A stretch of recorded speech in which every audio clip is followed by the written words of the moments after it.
বই কিন্তু পড়তে হবে, জীবন কিন্তু গড়তে হবে। আর এই কারণে প্রমোদ চৌধুরী লেখেন তার বিখ্যাত বই পড়া প্রবন্ধটি।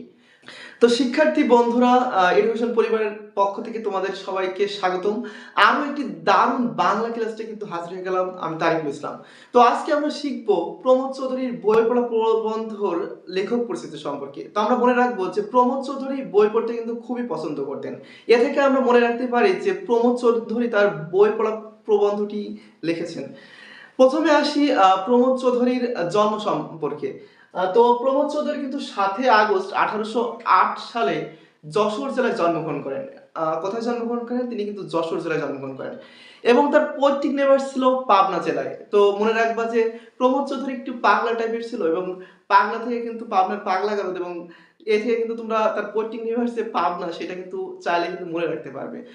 এরপর আসি প্রমোদ চৌধুরীর শিক্ষা জীবন সম্পর্কে। তো প্রমোদ চৌধুরী কিন্তু শিক্ষা জীবনে কিন্তু অসাধারণ কীর্তি দেখিয়েছেন। তিনি কিন্তু কলকাতা বিশ্ববিদ্যালয় থেকে কিন্তু ১৮৯০ সালে ইংরেজি সাহিত্যে কিন্তু এমএ ডিগ্রি লাভ করেন এবং এখানে কিন্তু তিনি থেমে থাকেননি। এরপরে কিন্তু তিনি বিলাতে যান ব্যারিস্টারি পড়ার জন্য।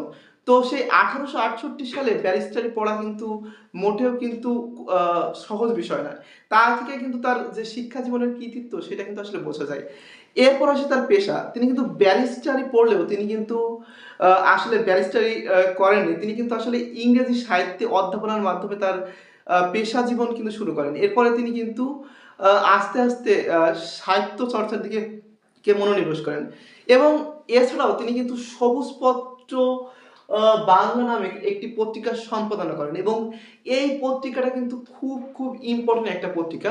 কারণ এই পত্রিকাটি বাংলা যে চলিত ভাষারীতি, অর্থাৎ আমরা এখন যে ভাষাটাতে কথা বলছি, এই ভাষা রীতির প্রয়োগের ক্ষেত্রে কিন্তু উল্লেখযোগ্য ভূমিকা রাখেন এবং বাংলার যে গদ্য রীতি আছে সেই ক্ষেত্রেও কিন্তু প্রমোদ চৌধুরী কিন্তু আসলে বিপ্লব ঘটান। এ কারণে কিন্তু প্রমোদ চৌধুরীর লেখক পরিচিতিটা কিন্তু খুবই ইম্পর্টেন্ট একটা বিষয়। এবং আরো একটি ইম্পর্টেন্ট বিষয় হচ্ছে তার ছদ্মনামটি। তো প্রমোদ চৌধুরীর ছদ্মনামটি হচ্ছে বীরবল, অর্থাৎ তিনি বীরবল ছদ্মনামে কিন্তু লেখালেখি করতেন। এবার আসি তার গ্রন্থগুলোর দিকে, এবং গ্রন্থগুলোর দিকে যদি আমরা লক্ষ্য করি, তিনি কিন্তু বীরবলের হালখাতা, আমরা বলছিলাম যে তার ছদ্মনাম কিন্তু বীরবল এবং সেই বীরবলের হালখাতা অর্থাৎ বীরবল ছদ্মনামে কিন্তু আসলে লিখেছিলেন। তারপরে রায়াতের কথা, চার ইয়ারের কথা, আহতি, প্রবন্ধ সংগ্রহ, লীল লোহিত, সনেট ৫০ এবং পদচারণ উল্লেখযোগ্য সব দারুণ গ্রন্থ। তো বাংলা সাহিত্যে এক অমর নাম কিন্তু প্রমোদ চৌধুরী। বাংলা চলিত ভাষারীতি যতদিন থাকবে ততদিন কিন্তু প্রমোদ চৌধুরীর নাম কিন্তু থাকবে। এবং সর্বশেষ যে বিষয়টা আমরা লক্ষ্য করি, তিনি কিন্তু ২রা সেপ্টেম্বর ১৯৪৬ সালে কিন্তু আসলে মৃত্যুবরণ করেন। তিনি কিন্তু মৃত্যুবরণ করলেও কিন্তু বাংলা যে চলিত ভাষারীতির মধ্য দিয়ে তিনি কিন্তু অমরত্ব কিন্তু আসলে লাভ করেছেন। তো প্রিয় শিক্ষার্থীর বন্ধুরা, আজকের মতো ক্লাস কিন্তু এখানে শেষ করছি।